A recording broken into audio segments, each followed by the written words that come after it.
Mariing tinuligsa ni San Juan Representative Bel Zamora, miyembro ng House Prosecution Panel, ang desisyon ng Senado na isauli sa mababang kapulungan ang impeachment complaint laban kay Vice President Sara Duterte.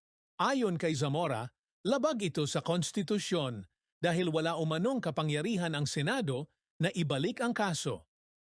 This is unconstitutional. Aniya sa panayam ng One News The Big Story. Paliwanag niya, malinaw sa Constitution na ang tanging tungkulin ng Senado ay ang magsagawa ng paglilitis batay sa ebidensyang ihaharap. They are a trier of facts and evidence, and that is their only duty, dagdag niya. Sang-ayon ka ba na walang karapatan ang Senado na ibalik ang impeachment complaint? Dapat bang agad magsimula ang paglilitis? Salamat sa panonood. Huwag kalimutang i-like, i-share, at mag-follow.